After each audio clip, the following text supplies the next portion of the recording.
Bismillahirrahmanirrahim. Alhamdulillahi Rabbil Alamin.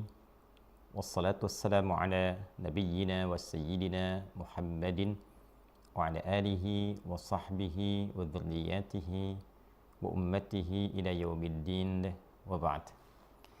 Saudara-saudariku, terkhusus as-saimin was-saimat, muslimin, muslimat dimanapun berada, alhamdulillah kita mengawali perjumpaan kita di subuh kali ini waktu Indonesia bagian Barat dengan memanjatkan syukur terbaik kita pada Allah Subhanahu wa taala.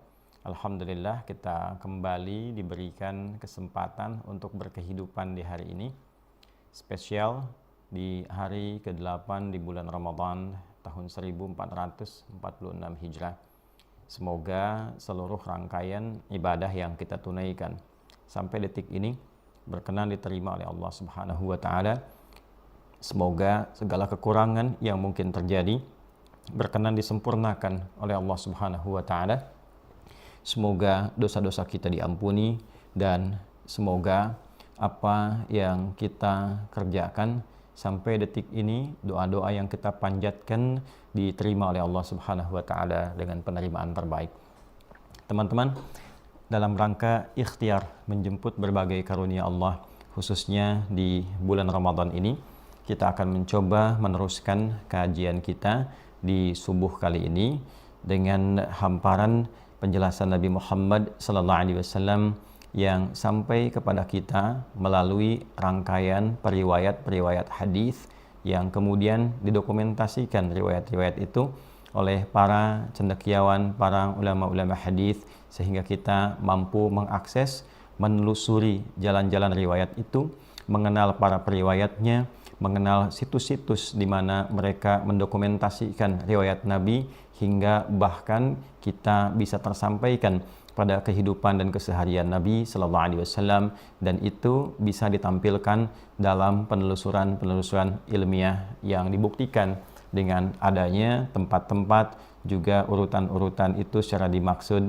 dalam pendekatan sejarah ataupun langsung kita bisa saksikan dan kita rasakan. Intinya insya Allah di subuh kali ini waktu Indonesia bagian Barat kita akan mencoba membersamai beberapa hadis Nabi Muhammad SAW terkait dengan di antara keutamaan Ramadan dan yang paling spesial hadirnya peluang ampunan Allah Subhanahu wa taala dari segala macam potensi dosa yang pernah kita kerjakan selama berkehidupan hingga detik kita berada di waktu Ramadan yang dimaksudkan. Bagaimana cara kita menjemput ampunan Allah itu? Seperti apa tanda-tanda orang yang mendapatkan ampunan dimaksud, dan bagaimana kita bisa membuka kembali lembaran kehidupan yang baik setelah potensi ampunan itu insya Allah kita dapati dan kita raih. Yang pertama, kita akan mencoba menelusuri keterangan Nabi SAW yang didokumentasikan oleh Al-Imam Al-Bukhari dalam rangkaian kitabnya di pembahasan Sahih Al-Bukhari. Jadi kalau saya sebut rangkaian kitab di Al-Bukhari itu ada kitab di dalam kitab. Ya, ada yang kitab dalam arti satu buku utuh dokumentasi hadis-hadis Nabi SAW yang beliau kumpulkan disebut dengan Al-Jami'. Ya, nah itu kumpulan tema-tema 97 tema seperti pernah saya sampaikan. Nah, setiap tema-tema ini disebut kitab juga di dalamnya. Mengapa disebut kitab? Karena dalam satu tema itu ada susunan lagi sub-sub tema, diurai lagi oleh beliau. Seperti ini kumpulan 97 topik. Kalau jadi buku, setiap topiknya bisa jadi satu buku itu. Karena itu disebut kitab, karena tersusun rapi, terperinci, dan baik. Ada subtopiknya, ada hadis-hadisnya, demikian turunannya. Baik, nomor hadis 38 ditegaskan juga di nomor hadis 2014, dan nanti dikuatkan juga oleh Imam Muslim nomor hadis 760 dalam kitab sahihnya. Sanadnya nanti tersambung pada sahabat mulia Abu Hurairah radhiyallahu taala anhu dari Nabi sallallahu alaihi wasallam. Teman-teman nanti bisa catat ini yang kita sampaikan, dicek kembali di referensinya, kemudian kita bisa menikmati itu sambil juga kita bisa menganalisis, mengkaji, mempelajarinya dengan lebih detail. Nabi sallallahu alaihi wasallam bersabda, qala Rasulullah sallallahu alaihi wasallam, man shama ramadhana imanan wa ihtisaba ghufira lahu ma taqaddama min dhanbihi wa man qama lailatal qadri imanan wa ihtisaba ghufira lahu ma taqaddama min dhanbihi. Dalam riwayat yang lain, man qama ramadhana imanan wa ihtisaba ghafira lahu ma taqaddama min dhanbi. Rasulullah sallallahu alaihi wasallam pernah menyampaikan, bahkan menyontohkan dan menegaskan kepada kita saking pentingnya peluang ini dan saking pentingnya amalan untuk menjemput peluang yang dimaksudkan. Nabi menyampaikan, man shama, siapapun tanpa kecuali yang menunaikan puasa Ramadan, khusus Ramadan. Jadi kata Ramadan ini mengeluarkan seluruh jenis puasa yang lain dan mengkhususkan hanya Ramadan saja. Artinya, puasa yang ditunaikan di bulan Ramadan berlangsung dari awal sampai akhirnya. Itu poinnya. Jadi dari awal sampai akhir Ramadan. Imanan wa ihtisaba, dan mengerjakan puasa ini di bulan Ramadan ini dari awalnya sampai akhirnya, hari pertamanya, hari keduanya, sampai di mana dia hari berkehidupan. Sekarang hari ke-8. Boleh jadi ada orang yang tiba ajalnya belum sampai tuntas mengerjakan Ramadan, kan? Di hari kesekian dia pulang pada Allah Subhanahu wa taala sesuai dengan ajalnya. Boleh jadi ada yang diberikan kemuliaan oleh Allah Subhanahu wa taala, seperti yang pertama pun diberikan kemuliaan sesuai dengan ajalnya masing-masing. Ada yang sampai akhirnya, alhamdulillah. Ada yang baru awalnya, alhamdulillah. Ada yang sampai pertengahannya, alhamdulillah. Tapi poinnya adalah imanan. Dia kerjakan puasa ini karena keimanannya kepada Allah Subhanahu wa taala. Dia mengerjakan puasa dengan imannya. Bukan tuntutan nafsunya, ya, ingin masuk Ramadan karena ingin mendapatkan menu makan yang enak, makan gratis, kemudian mendapatkan sedekah, mendapatkan ini, mendapatkan itu. Bukan, dia kerjakan karena imannya kepada Allah. Dia bertuhan kepada Allah, dia ingin buktikan kebertuhanannya, keyakinannya, keimanannya kepada Allah dengan menaati perintah Allah. Itu yang dimaksudkan, ya. Wahtisaba, karena itu ditegaskan, dan dia ikhlas kerjakan itu karena Allah Subhanahu wa taala, untuk membuat perubahan kebaikan pada dirinya, untuk mengevaluasi yang kurang-kurang pada dirinya. Maka jika ini dia kerjakan dengan baik, dia niatkan dengan sempurna, ghufira lahu ma taqaddama min dhanbi. Ada peluang ghufira lahu, diampuni untuknya, ma taqaddama min dhanbi, semua apa yang telah berlalu dari dosa-dosa, dari kesalahan-kesalahan yang ia perbuat. Jadi teman-teman sekalian, ini puasa Ramadan ini bukan hal yang biasa. Bukan sesuatu yang dianggap enteng, ringan, apalagi disamakan dengan hari-hari lain. Dan ini tidak mudah.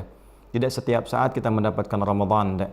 Dan banyak di antara orang-orang saleh, para ulama sejak di era Nabi dan setelahnya berharap betul mendapatkan Ramadan ini, menangis ketika ingin berpisah dengannya, berharap ingin bertemu ketika mendekat ke bulannya untuk mendapatkan banyak anugerah yang bisa diraih.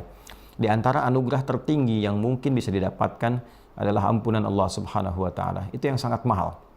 Nah, seperti pernah diuraikan di pertemuan sebelumnya bahwa jika disebutkan puasa itu amalan siang. Amalan siang dalam pemaknaan secara umum, dari mulai terbit fajar sampai terbenam matahari, subuh sampai ke maghrib. Nah, selebihnya dari mulai ba'da maghrib terus sampai ke menjelang fajar, matla'il fajr, itu disebut dengan amalan malam. Jadi ada amalan siang, ada amalan malam. Ya, ini pembagian secara umumnya.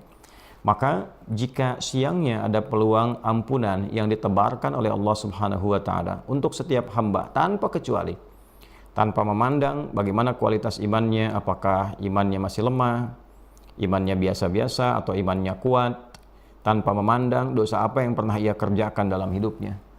Apakah dosanya kecil, apakah dosanya merasa besar, atau bahkan merasa berlebih dalam dosa. Maka semua keadaan ini tetap dibuka peluang oleh Allah. Jika ia mau datang, dia tunaikan puasa untuk perbaikan dirinya, dia ingin merubah hidupnya menjadi lebih baik, dia ingin mendekat pada Allah Subhanahu wa taala, dia ingin mendapatkan ridha, dia ingin mendapatkan kebaikan di sisi Allah, maka ada peluang untuk mendapatkan ampunan Allah Subhanahu wa taala. Gugur dosa-dosa yang pernah dia lakukan. Kemudian malamnya pun demikian. Jadi kalau ada siang diampuni, malam ada perbuatan keliru lagi misalnya, ada peluang lagi untuk mendapatkan ampunan Allah. Karena itu Nabi kemudian tegaskan, melengkapi bagian pertama, man qama lailatul qadri. Ada riwayat lain mengatakan man qama ramadhana. Siapapun yang menunaikan ibadah qiyam. Ya, disebutkan lailatul qadri ini menunjuk pada petunjuk malamnya.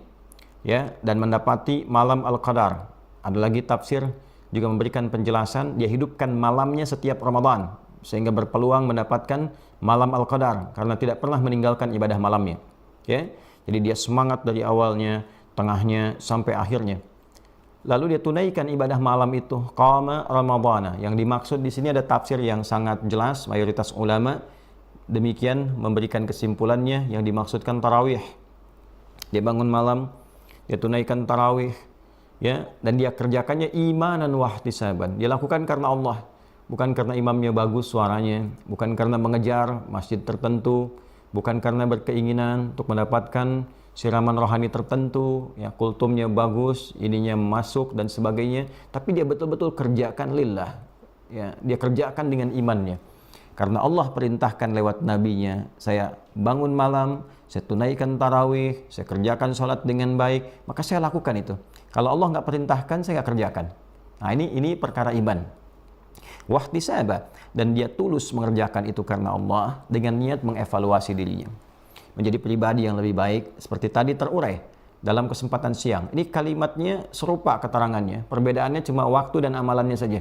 Waktu siang, amalannya puasa, waktu malam, qiyam, itu amalannya.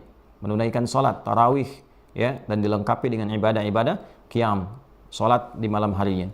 Nah teman-teman, kalimatnya serupa. Ghufira lahu ma taqaddama min dzambi. Ada peluang diampuni oleh Allah Subhanahu wa taala dosa-dosa yang pernah ia kerjakan dalam hidupnya. Nah, sekarang pertanyaannya, jika peluang itu bisa kita dapatkan, maka apa yang kita bisa lakukan?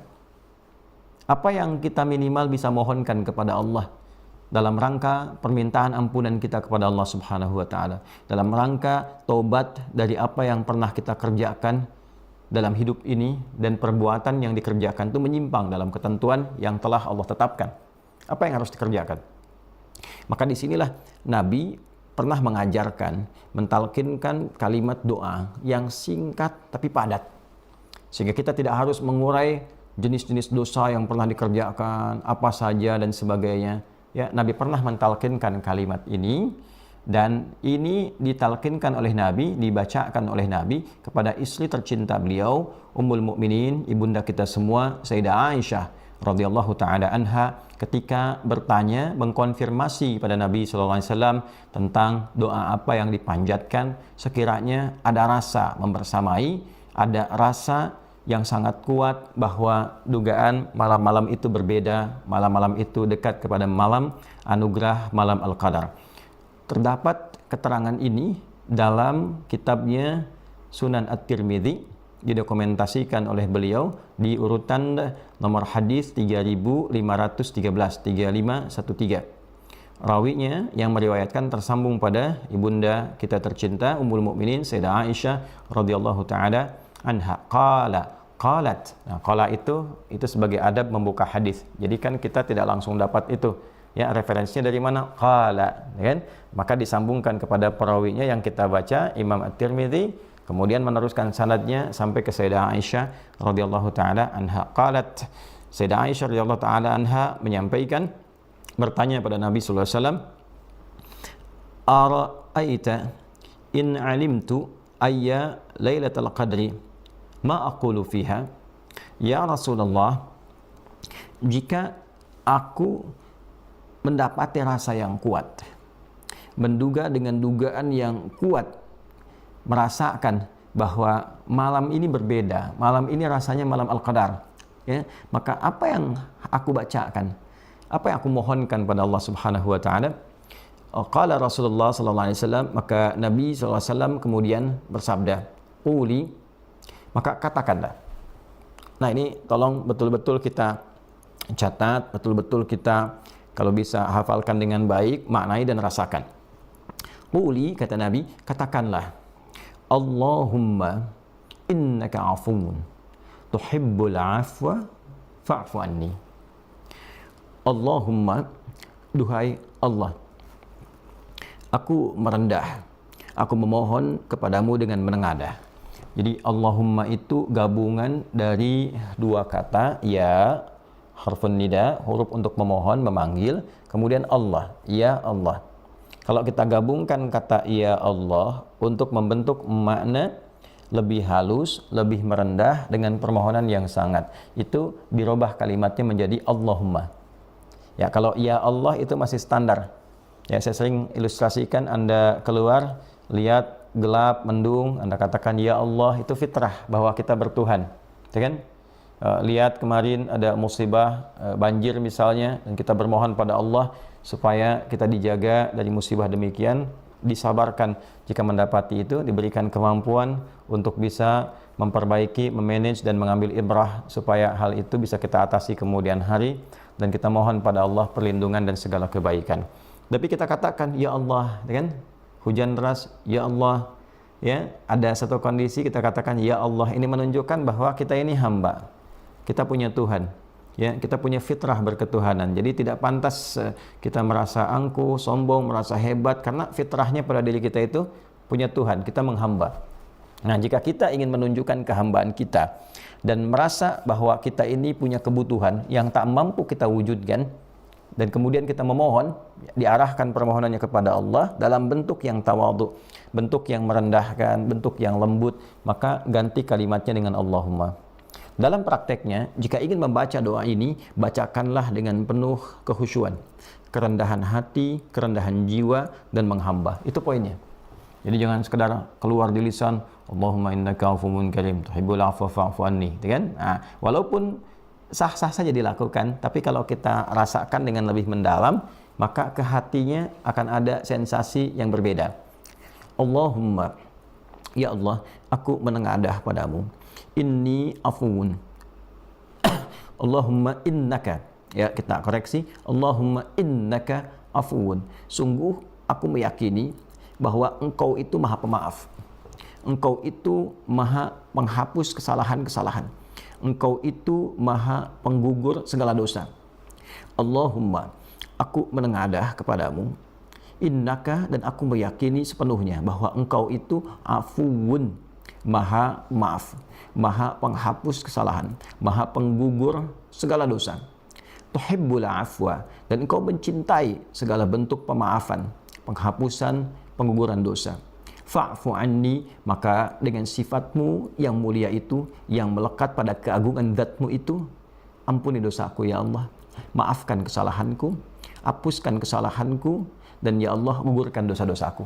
Itu singkat, padat, dalam. Allahumma innaka afuwun tuhibbul afwa fa'fu anni. Sambil kita merasakan perjalanan hidup ini. Karena itu akan lebih bagus, ya, doa itu dibacakan oleh lisan dengan menghadirkan rasa pada diri kita. Rasa perbuatan keliru, rasa perbuatan dosa yang membutuhkan ampunan Allah. Itu, ya, itu rasa itu yang coba kita dapatkan. Karena itu beberapa ulama mengajarkan kepada kita itu dengan membaca untuk berulang, bukan berapa banyaknya, tapi di keberapa bacaan itu yang lisannya bisa sinkron dengan keadaan hatinya. Kadang-kadang kan kita baca sekali, feel-nya belum dapat kan, 2 kali, begitu kemudian rakaat yang kedua baru kita rasakan jedanya. Berikutnya rakaat selanjutnya kita lebih khusyuk lagi, bacakan lagi. Nah, itu ketika seseorang mengatakan Allahumma innaka afuwun tuhibbul afwa fa'fu anni. Ya Allah, aku menengadah, merendah kepadamu. Sungguh aku meyakini ya Allah dengan keyakinan yang dalam bahwa hanya Engkau lah pemaaf, hanya Engkau lah pengampun, penghapus kesalahan, penggugur dosa. dan aku meyakini ya Allah tuhibbul afwa, engkau sangat mencintai pemaafan, pengampunan, penghapusan dari dosa, pengguguran dari dosa, hapusnya kesalahan. Fa'fu anni, maka dengan semua sifat mulia itu mohon maafkan, ampuni dosa-dosaku. Nah, ingat salahnya apa? Oke? Dibacakan. Nah, itu doa yang langsung disampaikan dari Nabi sallallahu alaihi wasallam, diberikan petunjuk kepada kita lewat kecerdasan Sayyidah Aisyah ketika bertanya pada Rasulullah sallallahu alaihi wasallam. Jadi diupayakan ya di malam jelang rehat tarawih rakaat kedua, rehat misalnya, doa minta seperti yang tadi dibimbing oleh Nabi sallallahu alaihi wasallam sambil dirasakan, sambil minta, ya.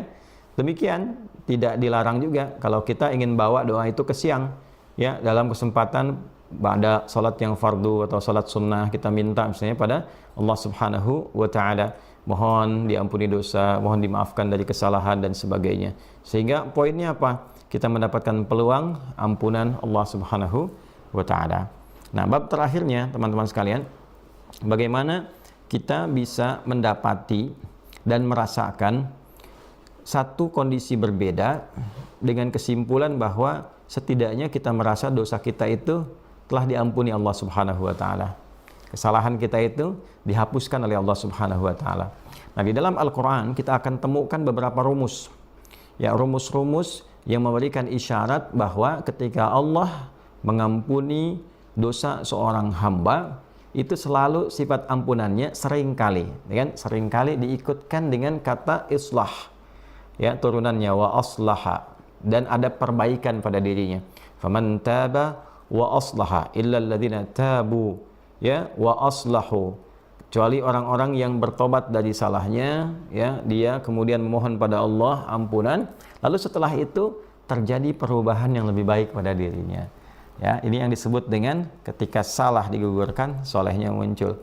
Jadi ciri khas orang yang diampuni dosanya oleh Allah Subhanahu wa taala adalah orang-orang yang ketika dia mengerjakan kesalahan, kemudian dia bermohon ampunan kepada Allah Subhanahu wa taala, setelah itu terjadi perubahan pada dirinya. Organ tubuh yang tadinya terbiasa digunakan untuk berbuat salah, tiba-tiba kemudian berubah jadi soleh. Misal, kita ingin taubati dosa lisan. Seringkali kata-kata kurang baik keluar di lisan. Lalu kita bertobat, ya Allah, aku mohon ampun atas keburukan, kekurangan yang melekat pada lisanku karena buruknya perilakuku, kan? Ya, itu kan kita sering kali mendengar banyak kosakata, boleh jadi yang masuk yang tidak baik, sehingga pulsa kata yang ada dalam diri itu yang terkumpul yang buruk, keluarlah kata-kata kotor. Lalu kita memohon pada Allah untuk memberikan ampunan, bimbingan pada kita sehingga lisan bisa ditata dengan lebih baik. Setelah itu dikerjakan dan dilatih lewat ibadah melalui sholat, baca Al-Quran, puasa, itu kan melatih 3 bagian sekaligus, fisik, akal, dan hati, rohani, jiwa. Maka terjadi perubahan, nggak pengen berkata yang jelek lagi, inginnya bertutur yang baik, menjaga lisan, awalnya banyak diam, ya, ada yang perlu dibicarakan, dia bincangkan. Lama-lama, diam ini proses menghentikan yang kotor, melawan gejolak di dalam diri, lama-lama yang keluar yang bagus-bagus. Nah, itulah namanya islah, ya, memperbaiki dari yang kurang baik jadi baik. Illal ladzina tabu wa aslahu, kecuali orang-orang yang mau tobat, setelah tobat itu terjadi perbaikan pada dirinya. Nah, ini tanda tobat seorang hamba itu diterima oleh Allah Subhanahu wa taala. Maka sampai hari ke-8 ini setidaknya kita bisa melihat, menilai, bercermin untuk mengamati pribadi kita sendiri dari ujung kepala sampai ujung kaki. Apakah ada perubahan yang terjadi? Apakah ada kebaikan yang dihasilkan dari ujung kepala sampai ujung kaki? Saya selalu mencoba untuk saling berusaha berbagi, termasuk bagi diri kita masing-masing, untuk satu-satu melatih taubat di organ tubuh kita. Misalnya hari ini, hari ke-8, saya mau mencoba memperbaiki mata dulu, sehingga melihat yang baik-baik aja. Terus kita doa sama Allah, minta spesifik untuk mata. Lalu selanjutnya telinga. Lalu turun ke mulut, ke lisan, sampai ke ujung kaki. Nah, teman-teman sekalian, setidaknya dengan motivasi semacam ini, keadaan kita menjadi lebih terukur. Jadi yang disebut perbaikan itu jelas arahnya, apa yang mau diperbaiki, dan jelas hasilnya, outputnya jelas. Ramadan menjadi madrasah, pusat pendidikan yang melahirkan alumni-alumni yang memiliki kualitas dan karakter yang lebih baik. Maka selesai Ramadan, dia memiliki karakter moral yang tinggi, dia punya integritas yang bagus, dia punya karakter intelektual yang bagus, dia punya karakter kinerja yang bagus, karena dia mencoba memperbaiki dirinya menjadi lebih mulia di hadapan Allah Subhanahu wa Ta'ala khususnya. Nah, inilah mungkin yang bisa kita dapati di kesempatan sharing subuh kali ini terkait dengan petunjuk Nabi Sallallahu Alaihi Wasallam dalam bab puasa Ramadan. Semoga kita dianugerahi oleh Allah kesempatan terbaik untuk bisa memperbaiki diri, kesempatan terbaik untuk bertobat dari segala dosa-dosa dan meraih anugerah terbaik, yaitu ampunan Allah Subhanahu wa Ta'ala, dan membuktikan anugerah itu dengan tampilan terbaik, yaitu berusaha menjadi lebih baik dari sebelumnya dan menjaga itu hingga kita berpulang menghadap Allah Subhanahu wa Ta'ala. Demikian yang dapat disampaikan. Mohon maaf apabila ada yang keliru dalam uraian. Cukup Anda amati jika ada yang tidak tepat, jika ada yang tidak sesuai, bahkan jika ada yang tidak cocok, cukup tinggalkan saja. Cari referensi lain, ustaz-ustaz lain yang lebih baik, dan kami mohon maaf atas kekurangan dan kelemahan. Jika ada kebaikan, sesungguhnya itu adalah titipan dari Allah untuk kita semua. Itu adalah milik Allah Subhanahu wa Ta'ala, petunjuk Rasulullah SAW, silahkan kita semua amalkan. Jika ada yang keliru, itu dari saya pribadi, mohon dimaafkan, dan semoga Allah mengampuni kita semua. Subhanakallahumma rabbana wa bihamdika, nashhadu an la ilaha illa anta, nastaghfiruka wa natubu ilaik, wa akhiru da'wana anil hamdulillahi rabbil alamin. Assalamualaikum warahmatullahi wabarakatuh.